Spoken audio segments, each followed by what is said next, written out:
Shri doctor Sudhanshu Trivedi 25 minutes.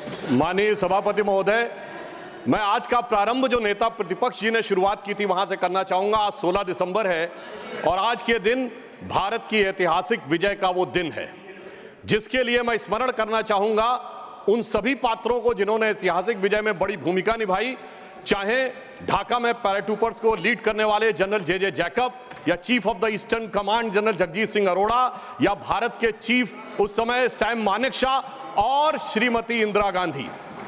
और यह समय याद भी दिलाता है कि जब कोई ऐसा वक्त आता है तो उस समय हमारे नेता और उस समय नेता प्रतिपक्ष अटल जी ने इंदिरा जी की तारीफ करके कहा था कि हम सरकार के साथ खड़े हुए हैं। तो विपक्ष को याद रखना चाहिए कि किस ढंग से समर्थन किया जाता है। परंतु मुझे एक याद आता है कि आज इंदिरा जी की आत्मा जहां कहीं भी होगी तो वो बड़ी अचंभित और स्तब्ध हो जाती होगी कि ये वही पार्टी है और ये वही परिवार है जिसके नेता के बारे में पाकिस्तान का पूर्व मंत्री फवाद चौधरी समर्थन करता है और ये वो है जो कहता था मैंने पुलवामा में घुस के मारा है, जिनके बारे में ख्वाजा आसिफ उनके रक्षा मंत्री समर्थन करते हैं, जिनके बारे में पूर्व प्रधानमंत्री उनके Imran Khan floor of the house पे बोलते हैं और सर जिनका नाम यूएन में उनके डोजियर में लिखा जाता है। तो मुझे लगता मैं इंदिरा जी को इन्हीं शब्दों में श्रद्धांजलि दे सकता हूं कि बूढ़ा वंश इंदिरा जी का उपजा ऐसा लाल, इज्जत सारी डुबो गई है ऐसा किया कमाल। अब मैं आगे कहना चाहता हूं सर, मगर एक इस सदन में जब हम 75 वर्ष के ऊपर एकत्र हैं तो शायद 75 वर्ष के इतिहास का वो सबसे ऐतिहासिक मौका था।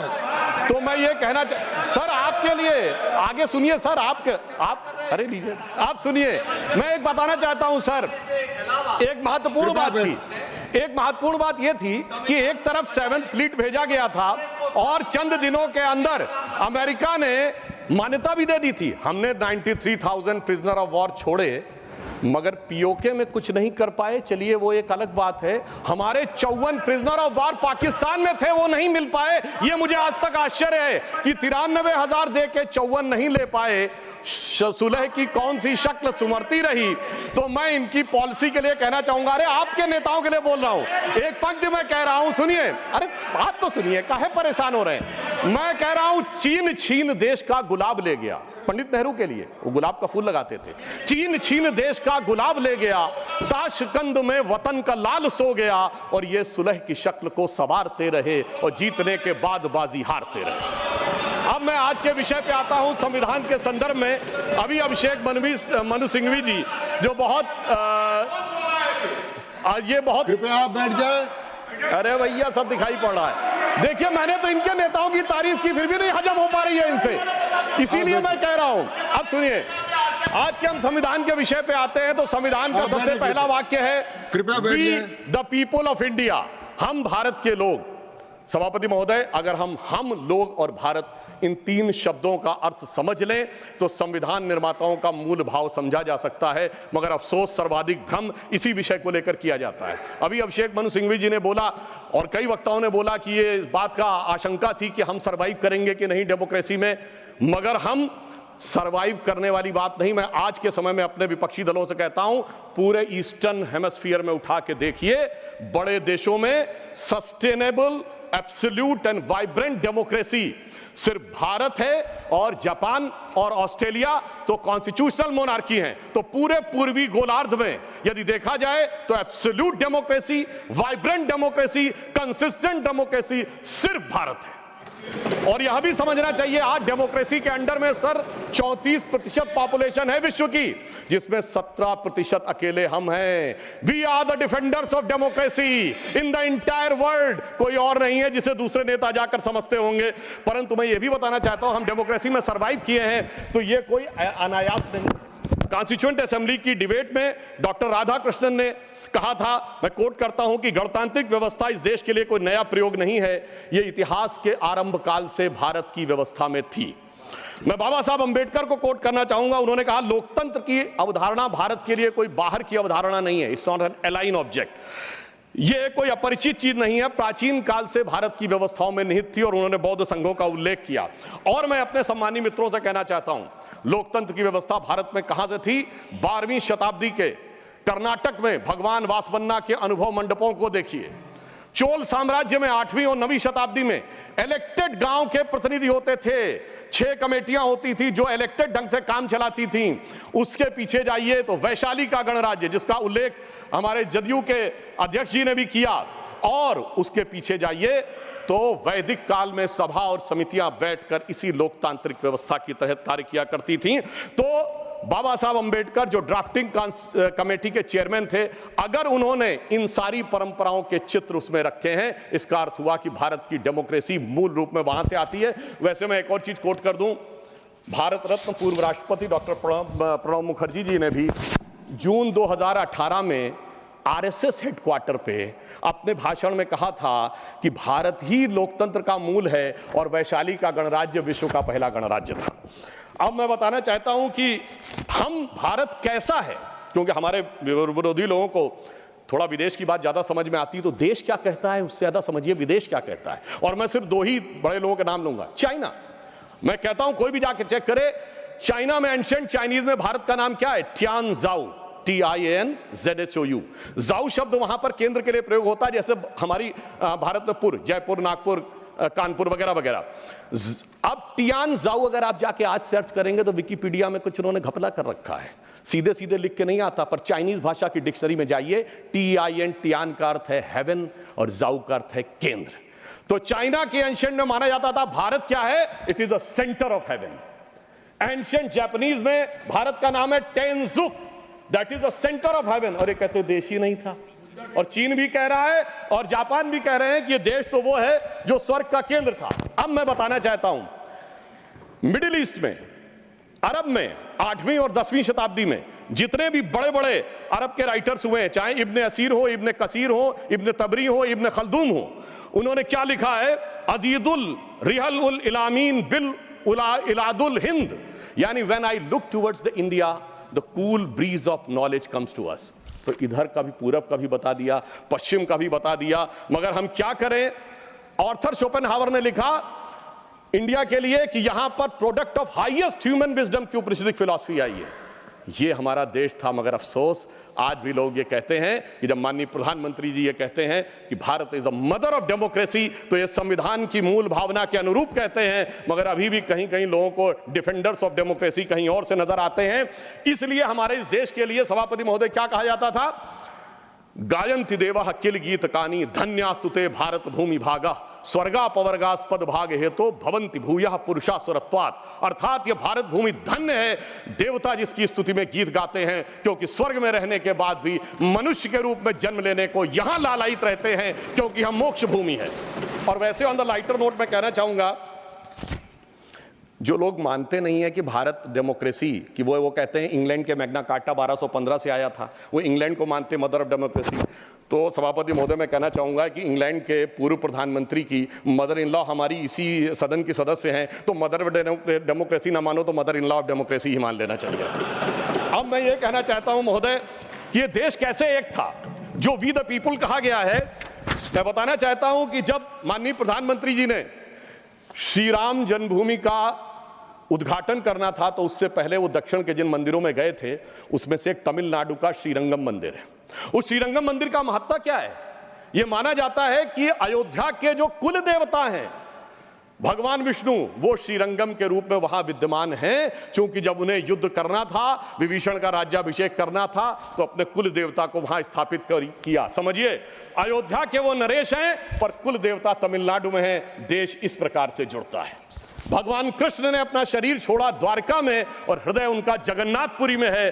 देश इस तरीके से जुड़ता है। इसके बावजूद लोगों को समझ में नहीं आता कि ये देश कभी जुड़ता था। तो मैं कहना चाहता हूं, आज भी कभी जब आप पूजा करते हैं तो हाथ में जब जल लेते हैं तो पंडित क्या बोलते हैं? गंगे च यमुने च गोदावरी सरस्वती नर्मदे सिंधु कावेरी जलेस्मिन् सन्निधिं कुरु। देश की सारी नदियों का स्मरण हो जाता है। इस प्रकार से देश एक संकल्प के थ्रू आकर एक प्रकार से जुड़ता है। और इसीलिए इसकी डेफिनेशन भी दी गई। अगर इंडिया दैट इज भारत कहा गया है हमारे कॉन्स्टिट्यूशन में, तो इंडिया एक ज्योग्राफिकल कॉनोटेशन है जो इंडस रिवर के इस तरफ है, तो फिर देश कैसे नहीं था। और भारत के बारे में कहा गया है उत्तरम यद समुद्रस्य दक्षिणम च हिमाद्रिभि वर्षम यद भारत नाम भारतीय संतति। पूरे भारत की डेफिनेशन दी गई है जो समुद्र के उत्तर में और हिमालय के दक्षिण में है। मगर हम क्या बताएं कि अभी भी लोगों के दिमाग में वो विचार है। अब मैं अगले विषय के ऊपर आता हूं। स्वतंत्रता आंदोलन, कांग्रेस बहुत दावा करती है कि उसने स्वतंत्रता आंदोलन में बड़ा काम किया। निश्चित रूप से योगदान था कांग्रेस के बड़े नेताओं का, हम इसको नकारते नहीं हैं। परंतु उस योगदान के बाद उस योगदान में कितना मिष्ठान लेने का प्रयास हुआ, यह मैं कांग्रेस के एक नेता कोट करना चाहता हूं। आप सबने बड़ा प्रसिद्ध गीत सुना होगा, कदम कदम बढ़ाए जा खुशी के गीत गाए जा, जो आजाद फौज का गीत था। इसको लिखने वाले थे बंशीधर शुक्ल, वो कांग्रेस के नेता थे। 42 में भारत छोड़ो आंदोलन के वजह से उनको निकाल दिया गया नौकरी से। वो लखनऊ में आकाशवाणी में कार्य करते थे। मगर जब आज़ादी के बाद उन्होंने जो भ्रष्टाचार देखा तो उन्हीं की पंक्ति में कोट करता हूं। क्यों, पहले कांग्रेस का 1 चवन्नी हुआ करता था सदस्यता शुल्क, नारा होता था 1 चवन्नी चांदी की जय बोलो महात्मा गांधी की। अब बंशीधर शुक्ल जी ने लिखा कि अब क्या होने लगा। उन्होंने कहा, कहाँ हूं बेड़िन की झनकार, कहाँ एक कुर्सी गद्देदार, कहाँ चवन्नी मांगे गुजर, कहाँ अब रिश्वत बेसुमार, हुईगा स्वतंत्र भारत हमार। और आगे उन्होंने लिखा कि कॉलेज की सब खिड़की स्वतंत्र, टीचर लड़का लड़की स्वतंत्र, हाकिम स्वतंत्र हरहा स्वतंत्र, गलियार घूर चरहा स्वतंत्र, परतंत्र हुए ईमानदार, हुईगा स्वतंत्र भारत हमार। ये तो मैं 1950 के आसपास की बात बता रहा हूं, जिस जमाने के विषय में आप ये कहते हैं। मगर अब मैं आता हूं संविधान में, जो पहला संविधान संशोधन किया गया, जिसके बारे में हमारे बहुत से लोग बोल चुके हैं, मैं डिटेल में नहीं जाना चाहता। मैं सिर्फ ये बताना चाहता हूं, अभिव्यक्ति की स्वतंत्रता या फ्रीडम ऑफ स्पीच हमारी परंपरा में है। और परंपरा जिस सीमा से है, मैं चुनौती से कहता हूं, दुनिया में कोई कंट्री, कोई सिविलाइजेशन नहीं हो सकता। हमारे यदि एक तरफ यह माना गया है कि वेद ब्रह्म वाक्य है, वेद वाक्यम जनार्दनम, तो यहीं पर एक ऐसा भी संप्रदाय हुआ जिसने कहा त्रया वेदस्य कर्तारा धूर्तो भांड निशाचरा। वेद के पढ़ने वाले 3 धूर्त भांड और निशाचर, उस चरवाक को भी स्थान दिया गया। इससे ज्यादा उदार फ्रीडम ऑफ स्पीच किसी को चाहिए? जो कहते फ्रीडम ऑफ स्पीच सिर्फ पंडित जवाहरलाल नेहरू के माध्यम से आई थी। अब मैं बताना चाहता हूं, जो फर्स्ट अमेंडमेंट हुआ, अगर उस समय 2 घटनाएं नहीं होती, सरदार पटेल जी की मृत्यु हो गई थी 15 दिसंबर 1950, और श्यामा प्रसाद मुखर्जी जी ने कैबिनेट छोड़ दिया था 6 अप्रैल 1950। अगर इन दोनों में से कोई होता सरकार में, तो मुझे पूरा विश्वास है कि ये नहीं हो पाया होता। परंतु उस फ्रीडम ऑफ स्पीच की कैजुअलिटी क्या हुई, मैं एक बताना चाहता हूं। बाबा साहब अंबेडकर ने जब 6 अक्टूबर 1951 को अपना इस्तीफा दिया है, जयराम रमेश जी ने वो बात ठीक कही थी कि उसका उपलब्ध है सरकार के आंकड़े में भी। मगर मैं कोट, हाँ वो जी बिल्कुल है, ये है सर, ये है। मगर अब मैं कोट करना चाहता हूं कि बाबा साहब अंबेडकर ने के बारे में पद्म भूषण धनंजय कीर ने, जो कि इंदिरा जी की सरकार के द्वारा पद्म भूषण प्राप्त है, सबसे ऑथेंटिक बाबा साहब की जिन्होंने ऑटोबायोग्राफी लिखी, उन्होंने लिखा 10 अक्टूबर 1951 को लोकसभा में बोलने के लिए खड़े हुए। उनसे कहा गया मुझे अपना बयान प्रस्तुत करने की अनुमति दी जाए। तो उपसभापति ने कहा कि श्रीमान अंबेडकर, अगर आप अपने भाषण की कॉपी हमें पहले दे दी होती तो हम अनुमति दे सकते थे, आप चाहें तो 6 बजे के बयान अपना बयान दे सकते हैं। सभापति की बात सुनकर अंबेडकर जी को अचरज हुआ और धक्का लगा। उन्होंने कहा, क्या अंबेडकर, तो एक संसद सदस्य श्री कुंजरू और श्री कामत ने उपसभापति से पूछा, क्या अंबेडकर के भाषण की जांच की जाएगी? इस पर उपसभापति ने कहा, मुझे देखना जरूरी है, इस पर ध्यान देने की जरूरत है। डॉक्टर अंबेडकर के बयान में कुछ अप्रासंगिक या बदनामी करने वाली बात तो नहीं है।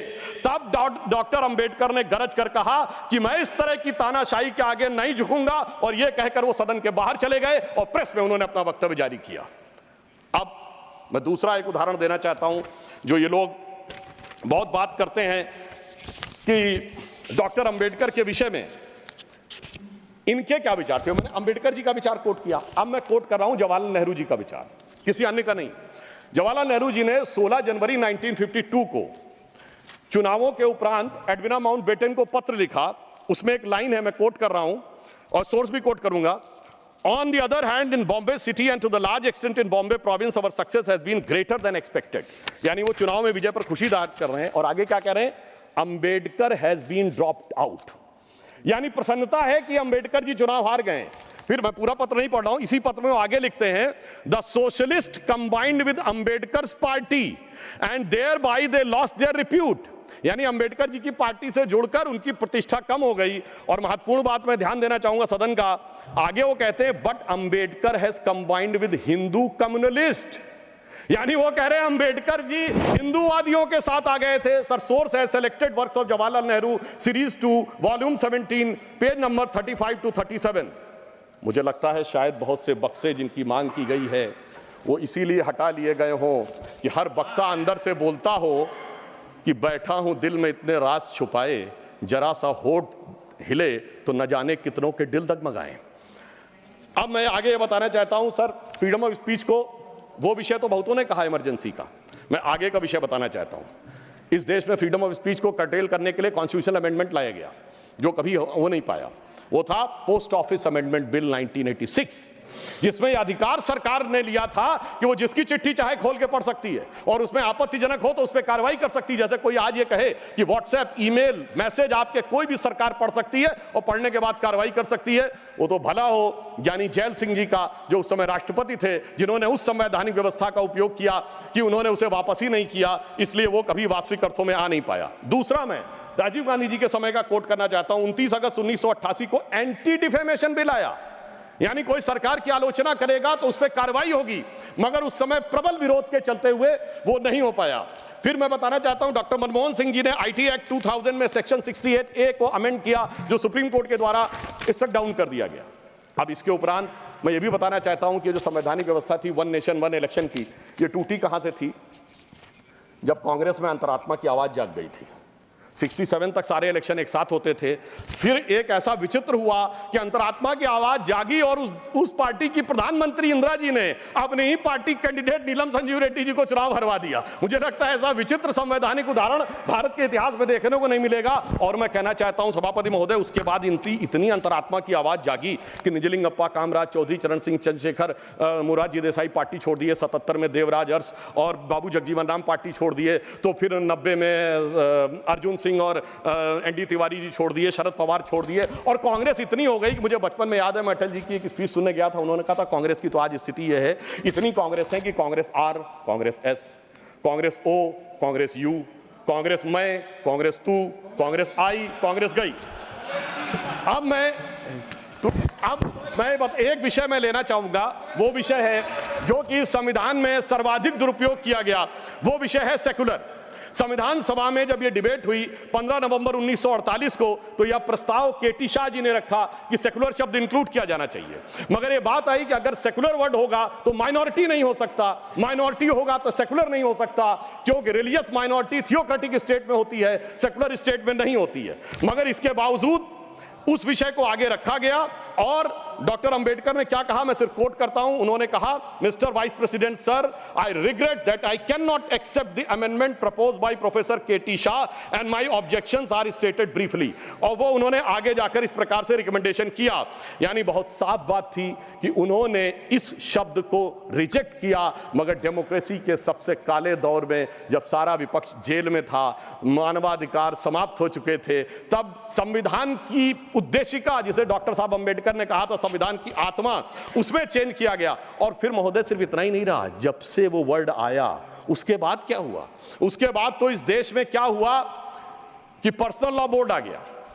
उसके बाद क्या हुआ कि एक ऐसा समय आया कि जब सुप्रीम कोर्ट और शरिया में यह लगा कि मतभेद है, तो इस देश की संसद ने सर्वोच्च न्यायालय के निर्णय को रौंद कर शाहबानो केस में शरिया को सुप्रीम कोर्ट से ऊपर कर दिया। मैं विनम्रता से कहना चाहता हूं, दुनिया के किसी सेकुलर देश में ऐसा कोई एक उदाहरण बता दें तो मैं अपना बयान वापस लेने को तैयार हूं। फिर उसके बाद उपरांत महोदय इतना ही नहीं हुआ, फिर प्लेसेस ऑफ वर्शिप एक्ट आया। वो कहता है कि 15 अगस्त 1947 के बाद कोई चेंज नहीं होगा, ठीक है, मगर महोदय फिर वक्फ बोर्ड एक्ट आया जो यह कहता है कि कोई समय सीमा नहीं रहेगी। और सूरत नगर निगम पे दावा किस बात पे है कि मुगलों के जमाने में वो सराय थी। तिरुचिरापल्ली के तिरुचुनेरी मंदिर पे इस बात पे है कि अरकाट के नवाब ने दे दिया था। यानी 200 साल 300 साल पहले के सरकारों के वो फरमान जो कि सरकारें किस हिसाब से मानती थी। फिर कम्युनल वायलेंस बिल आया। अब मैं सिर्फ संक्षेप में 10 बिंदु बोलना चाहता हूं। जो लोग आज कहते हैं इस संविधान में उन्होंने क्या किया, मदरसा बोर्ड आया, मुस्लिम पर्सनल लॉ बोर्ड, इन सबको संवैधानिक मान्यता, संवैधानिक संरक्षण प्राप्त है। 4 पत्नी रखना, ट्रिपल तलाक, हलाला, मेहरम बालिका से विवाह करना, तलाकशुदा महिला को कोई मुआवजा न देना, हज सब्सिडी, वक्फ बोर्ड। अब मैं कहना चाहता हूं मैं विनम्रता से कहना चाहता हूं कि इन लोगों ने इस कॉन्स्टिट्यूशन को सेकुलरिज्म का शिकार करते हुए इसको पार्शियली शरिया कॉन्स्टिट्यूशन बनाने का प्रयास किया। अन्यथा कोई गैर मुस्लिम देश दिखा दे कि जिसमें कि इस प्रकार की बात हुई हो, कोई सेकुलर देश, 200 देश हैं, बड़े विद्वान लोग बैठे हुए हैं वहां पर।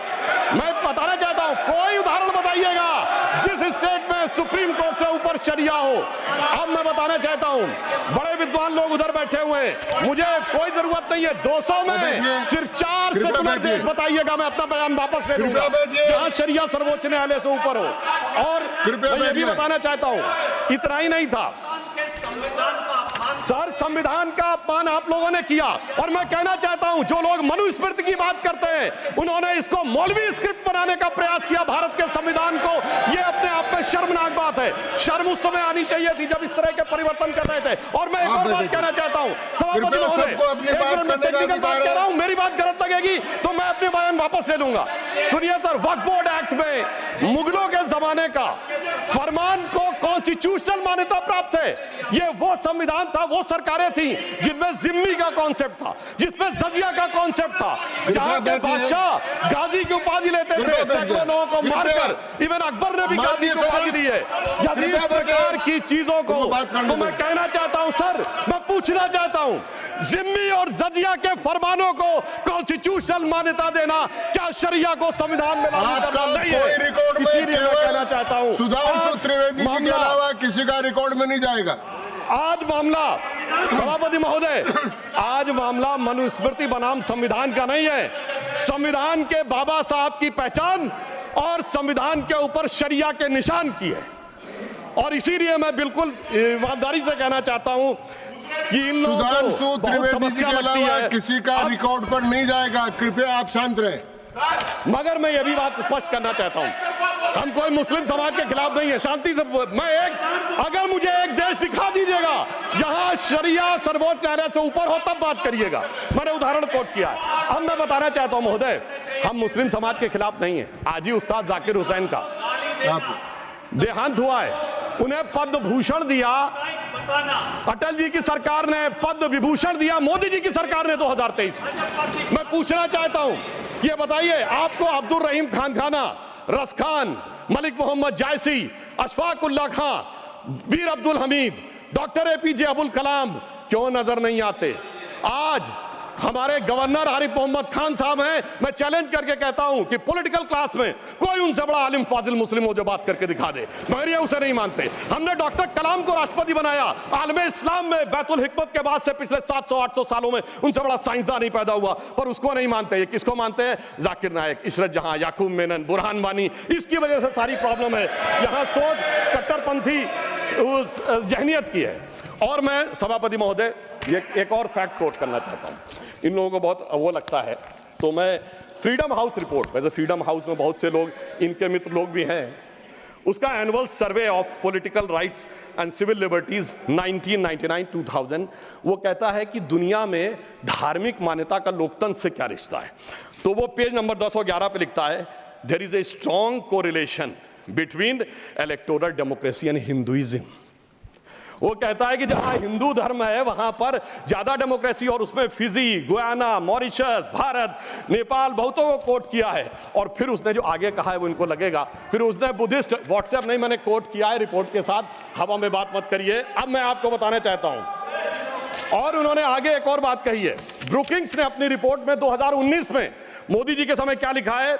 India is a silver lining, even a gold lining of democracy, reported released in February 2019. सुनिए, WhatsApp की बात करने वाले, February 2019 titled Democracy and Disorder and the Struggle for Influence on New Geopolitics, page number 31। अब मैं एक दो विषय का उत्तर देना चाहता हूं जो हमारे माननीय नेता प्रतिपक्ष जी ने कहा। उन्होंने कहा कि झंडे का विरोध करने की बात, हम तो ईमानदारी से कहना चाहते हैं कि हम कभी झंडे के विरोध में नहीं थे। झंडे में, अब सर पूरी बात सुनिए सर, मैं कोट कर रहा हूं, अब सर मैं कोट कर रहा हूं, अब सुनिए सर, मैं महात्मा गांधी को कोट कर रहा हूं, सुनिए सर, महात्मा गांधी कोट कर रहा हूं। महात्मा गांधी ने 6 अगस्त 1947 को कहा, अगर भारत के झंडे पर चरखा अंकित नहीं होगा तो इस झंडे का अभिवादन करने से मैं इनकार कर दूंगा। आप तो जानते ही हैं, भारत के राष्ट्रीय झंडे पर सबसे पहली परिकल्पना मैंने की थी। बिना चरखे के निशान के भारतीय झंडे की कल्पना नहीं है। वैसे पंडित नेहरू और अन्य लोगों ने मुझे बताया है कि नए ध्वज में बना चक्र चिन्ह चरखे का प्रतीक है। कुछ लोग इसे सुदर्शन चक्र बताते हैं, मगर मैं समझता हूं क्या है सर। स्रोत है संपूर्ण गांधी वाङ्मय, खंड 89, पृष्ठ 11। अब आप बताइए, आप कहेंगे कि महात्मा गांधी उनका विरोध कर रहे थे, इसलिए मैं कहना चाहता हूं महोदय, 2-3 मिनट में समाप्त कर दें। जी मैं समाप्त कर रहा हूं सर। एक बात और कहना चाहता हूं, अंगूठा कटवाने की बहुत बात कही गई। वैसे इतने अंगूठे कटे हैं पिछले 60-70 सालों में कि उन्हें एकलव्यों से पूछ लिया जाए तो समझ में आ जाएगा। मगर जो लोग बहुत ज्ञान बघाड़ते हैं, मैं उनसे पूछना चाहता हूं, किसी ने महाभारत में पढ़ा है क्या? ये मैकाले का ही थॉट पढ़े आ रहे हैं। मैं किसी के प्रति अपमान नहीं करना चाहता। 100 में 99 लोगों को यह नहीं पता कि वो किस चैप्टर में है। महाभारत के वन पर्व में है, जहां पर जब एकलव्य का वो पूरा विशेष नहीं जाता, जब द्रोणाचार्य उससे पूछते तुम अपना परिचय दो, तो कहता मैं मगध नरेश जरासंध के प्रधान सेनापति हिरण्यधनु का पुत्र Eklavya. He was the chief of the armed forces. माननीय सदस्यगण, आप ऐसे कहते हैं जैसे माननीय सदस्यगण, जो बचे हुए माननीय सदस्य बोलने वाले हैं उनको कल अवसर मिल सकेगा। आप कृपया 1-2 मिनट में समाप्त करें। जी हम समाप्त करते हैं। तो इसलिए मैं कहना चाहता हूं, जब अगर आप हकीकत में देखेंगे तो समझ में आएगा। और मैं आज प्रधानमंत्री जी को धन्यवाद देना चाहूंगा। महोदय, ये जरासंध की सेना वो थी जो उस समय भारत की सबसे शक्तिशाली सेना थी, जिसके लिए कृष्ण जी भी एक बार छोड़े थे तो रणछोड़ नाम पड़ा था। अगर ट्राइबल उसका चीफ था, ये भी तो पूरी बात बताओ। और आज 5000 साल के बाद जब महामहिम राष्ट्रपति ट्राइबल समाज से हैं, तो पहली बार तीनों सेनाओं का सर्वोच्च अध्यक्ष एक बार पुनः ट्राइबल हुआ है। तो मुझे लगता है भारत की परंपरा को सही ढंग से समझने का एक अवसर मिला है। इसलिए मैं कहना चाहता हूं सभापति महोदय, बस 1-2 लाइन में समाप्त करता हूं। अगर महाभारत ही पढ़ना है तो महर्षि वेदव्यास की दृष्टि से पढ़ो, विदुर की दृष्टि से पढ़ो, शकुनी की दृष्टि से पढ़ोगे, भाइयों को लड़ाने वाले शकुनी की दृष्टि से, तो यही नजर आएगा। मगर क्या बताएं सभापति महोदय, ये भाइयों में लड़ाने वाले शकुनी, भाइयों में लड़ाने वाले मंथरा की मनोवृत्ति इतनी व्याप्त हो गई है देश में कि आज इस देश को, और मैं एक पॉइंट और कहना चाहता हूं सर, कमिटेड जुडिशरी की तो बहुत बात की गई, पर इस देश में एक ऐसा उदाहरण भी हुआ है जब एक जज कांग्रेस का नेता रहने के बाद जज हो गया। सर 1962 से 68 तक जस्टिस बहरुल इस्लाम राज्यसभा में कांग्रेस के सदस्य रहे। फिर 68 से 72 तक दोबारा सदस्य रहे। 72 में उन्होंने रिजाइन किया और जाकर बन गए गुवाहाटी हाईकोर्ट के जज। फिर वो वहां बने चीफ जस्टिस गुवाहाटी हाईकोर्ट में। उसके बाद महोदय उन्होंने रिजाइन किया और बरपेटा से कांग्रेस का टिकट मिला। अब वो टिकट इलेक्शन काउंटरमांड हो गया। 84 में फिर राज्यसभा के सदस्य बन गए। अरे भाई, इस्तीफे के बाद आप बहुत कहेंगे कि जो राज्यसभा में आए कांग्रेस के नेता सांसद रहने के बाद, और उन्हें सुप्रीम कोर्ट का जज 8 महीने के गैप के बाद बनाया गया। मुझे लगता संविधान का इससे बड़ा अपमान नहीं हो सकता था जो हमें देखने को मिला। और अंत में सभापति महोदय, मैं सिर्फ ये कहना चाहूंगा एक पंक्ति में कि भारत की लोगों के बारे में एक विचार करिए। कुंभ का मेला होने जा रहा है, जो दुनिया का सबसे बड़ा ऑर्गेनाइजेशन है, और ये किस साइंटिफिक आधार पे होता है? जुपिटर के 12 साल के सर्किल पे। अरे उन्हें तो 200-300 साल पहले जुपिटर के सर्किल का नहीं पता था, हम हजारों साल से आ रहे हैं। मगर क्या बताएं महोदय, जिनकी सोच ही देश के लिए अलग है। तो मैं अंत में कहना चाहूंगा, उनके लिए हम लोग कभी एक गीत गाते थे जब हमारी सरकार नहीं थी, उगा सूर्य कैसा कहो मुक्ति का ये, उजाला करोड़ों घरों में न पहुंचा। तो मैं उनके लिए कहना चाहता हूं, न संयम व्यवस्था न एकात्मता है, भरी है अभी तक मनों में गुलामी, वही राग अंग्रेजियत का पुराना, सुनाते बड़े लोग नामी गिरामी, प्रजातंत्र की धार उतनी गगन से मगर निर्जन सागरों तक न पहुंचा, उगा सूर्य कैसा कहो मुक्ति का ये। अंत में मैं एक पंक्ति कहकर समाप्त करता हूं। सर, इन्होंने जितना भी विभाजन क्रिएट करने का प्रयास करें, पर हम उस सिद्धांत को मानते हैं कि जाति, वर्ग और प्रांत भेद के भ्रम को दूर भगाता है। सबके मन का भाव एक है, सबकी भारत माता है, अनेकता में ऐक्य मंत्र को जन जन फिर अपनाता है। देखो प्यारा देश हमारा आगे बढ़ता जाता है। धन्यवाद। The house stands adjourned to meet at 11 AM on Tuesday, the 17th December 2024. धन्यवाद।